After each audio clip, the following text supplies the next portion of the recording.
Assalamualaikum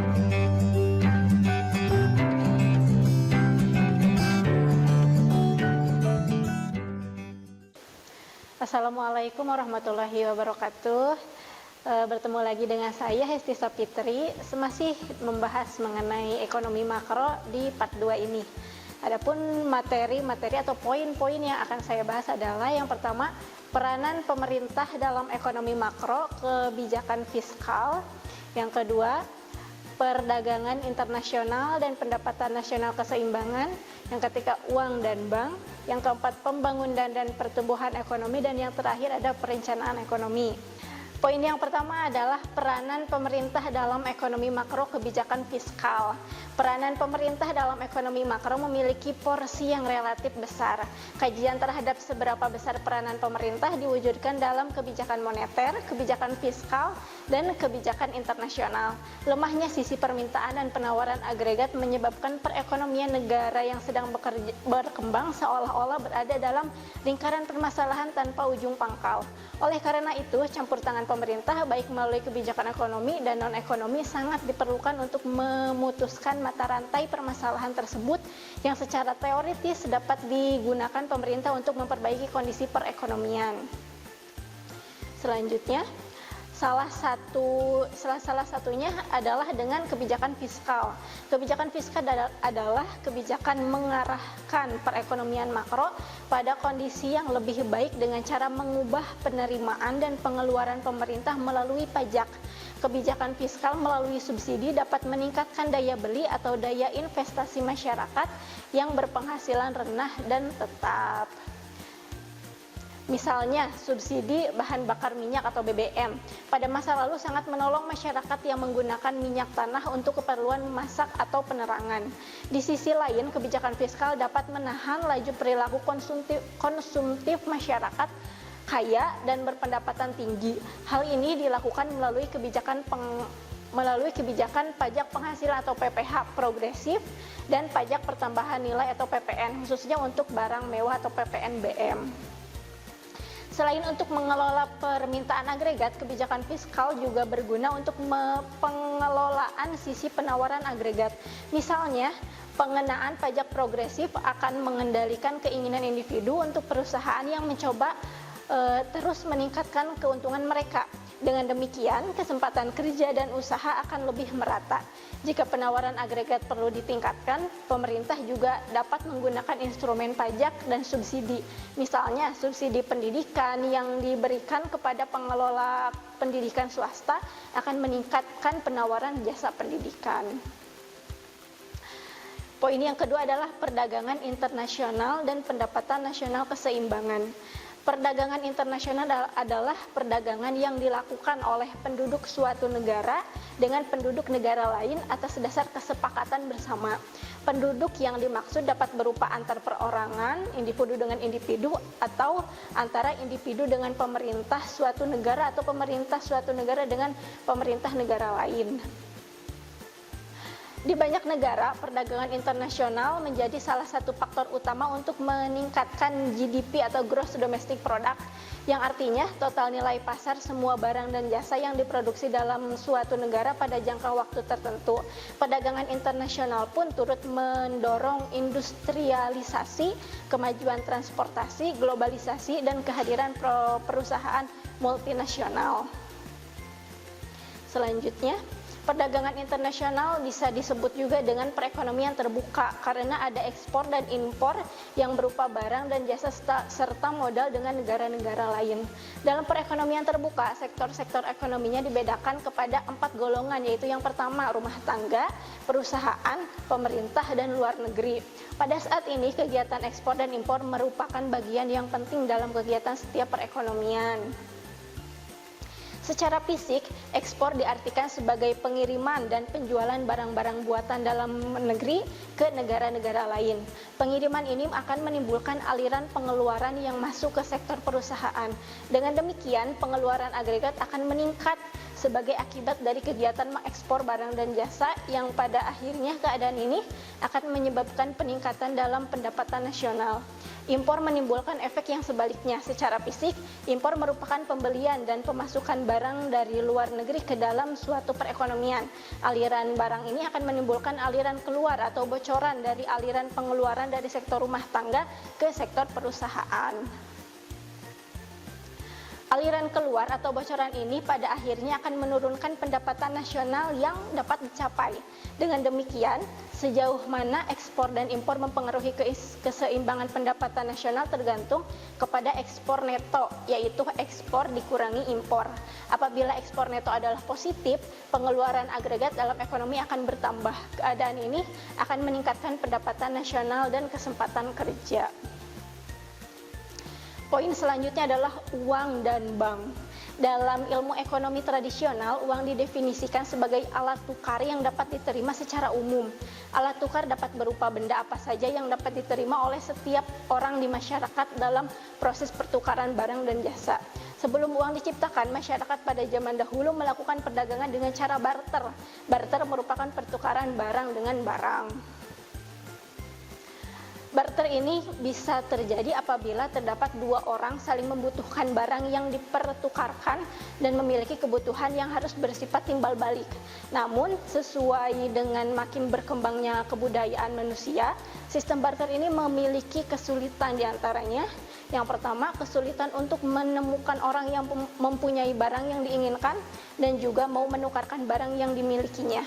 Yang kedua, kesulitan untuk memperoleh barang yang dapat dipertukarkan satu sama lainnya dengan nilai pertukaran yang seimbang atau hampir sama nilainya.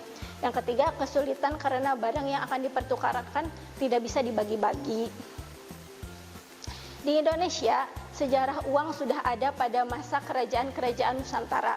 Pada waktu itu, masing-masing kerajaan punya mata uang sendiri yang berbeda dari kerajaan lain. Masa itu, uang yang digunakan berupa logam dari emas dan perak, di mana nilainya ditentukan oleh berat uang tersebut. Ketika masa penjajahan Belanda, VOC menerbitkan uang berbentuk koin dan kertas. Uang kertas kala itu dibuat dari jaminan perak 100%. Kemudian saat berganti ke masa penjajahan Jepang, mereka juga menerbitkan uang koin dan kertas menggunakan bahan aluminium dan timah. Setelah Indonesia memproklamasikan diri sebagai negara yang merdeka, pemerintah Indonesia mulai membuat mata uang sendiri yang dinamakan dengan ORI, Uang Republik Indonesia. Sementara itu, uang Indonesia terus mengalami perubahan desain dan nilainya disesuaikan dengan masa kepemimpinan pemerintahan. ORI sendiri mulai ditetapkan pada 29 Oktober 1946 yang diterbitkan oleh The Javasci Bank. Dengan mohon maaf jika pengucapan saya keliru. Kemudian dengan Javasci Bank berganti nama menjadi Bank Indonesia sebagai bank sentral yang ada di Indonesia. Bank secara harfiah berasal dari bahasa Italia, yakni banco yang artinya bangku. Bangku sendiri merujuk pada meja yang digunakan oleh para banker untuk melakukan kegiatan operasional melayani masyarakat atau nasabah. Istilah bangku pun semakin berkembang menjadi bank. Selain itu, secara harfiah, bank pun memiliki beberapa definisi secara luas. Salah satunya pengertian bank menurut Undang-Undang RI Nomor 10 Tahun 1998 tentang Perbankan Pasal 1 Ayat 2 menyebutkan bahwa bank adalah sebuah badan usaha yang menghimpun dana dari masyarakat dalam bentuk simpanan dan menyalurkannya kepada masyarakat dalam bentuk kredit dan atau bentuk-bentuk lain dengan tujuan untuk meningkatkan taraf hidup orang banyak. Fungsi bank yang pertama adalah agent of trust, merujuk pada agent of trust yang artinya pembawa kepercayaan. Bank dinilai sebagai lembaga yang mengandalkan kepercayaan sebagai kunci dan dasar utama kegiatan perbankan. Kepercayaan tersebut meliputi segala kegiatan operasional yang menyangkut kepentingan masyarakat selaku nasabah. Yang kedua adalah agent of development. Bank disebut-sebut sebagai agen development lantaran mampu memberikan kegiatan yang memungkinkan masyarakat untuk melakukan investasi, distribusi, konsumsi, atau jasa yang menggunakan uang sebagai medianya. Semua kegiatan perbankan tersebut tentunya akan mempengaruhi pembangunan perekonomian masyarakat. Yang ketiga adalah agent of service. Seperti yang semua orang ketahui, bank menawarkan berbagai jasa keuangan kepada masyarakat seperti jasa penyimpanan dana, jasa pemberian pinjaman, dan lain sebagainya. Bank sendiri adalah penghimpun dana masyarakat yang ditujukan pula untuk masyarakat, sehingga jasa yang ditawarkan oleh bank ini pun erat kaitannya dengan kegiatan perekonomian masyarakat. Poin selanjutnya adalah pembangunan dan pertumbuhan ekonomi. Pembangunan ekonomi adalah suatu proses kenaikan pendapatan total dan pendapatan per kapita dengan memperhitungkan adanya pertambahan penduduk dan disertai dengan perubahan fundamental dalam struktur ekonomi suatu negara dan pemerataan pendapatan bagi penduduk suatu negara. Pembangunan ekonomi tak dapat lepas dari pertumbuhan ekonomi. Pembangunan ekonomi mendorong pertumbuhan ekonomi dan sebaliknya. Pertumbuhan ekonomi memperlancar proses pembangunan ekonomi. Yang dimaksud dengan pertumbuhan ekonomi adalah proses kenaikan kapasitas produksi suatu perekonomian yang diwujudkan dalam bentuk kenaikan pendapatan nasional. Suatu negara dikatakan mengalami pertumbuhan ekonomi apabila terjadi peningkatan produk nasional bruto real di negara tersebut. Adanya pertumbuhan ekonomi merupakan indikasi keberhasilan pembangunan ekonomi. Perbedaan antara keduanya adalah pertumbuhan ekonomi keberhasilannya lebih bersifat kuantitatif, yaitu adanya kenaikan dalam standar pendapatan dan tingkat output produksi yang dihasilkan. Sedangkan pembangunan ekonomi lebih bersifat kualitatif, bukan hanya pertambahan produksi tetapi juga terdapat perubahan-perubahan dalam struktur produksi dan alokasi input pada berbagai sektor perekonomian seperti dalam lembaga pengetahuan sosial dan teknik. Ada beberapa faktor yang mempengaruhi pertumbuhan dan pembangunan ekonomi, namun pada hakikatnya faktor-faktor tersebut dapat dikelompokkan menjadi dua, yaitu yang pertama faktor ekonomi dan yang kedua faktor non-ekonomi. Faktor ekonomi yang mempengaruhi pertumbuhan dan pembangunan ekonomi diantaranya adalah sumber daya alam yang meliputi tanah dan kekayaan alam seperti kesuburan tanah, keadaan iklim atau cuaca, hasil hutan, tambang, dan hasil laut sangat mempengaruhi pertumbuhan industri suatu negara, terutama dalam hal penyediaan bahan baku produksi.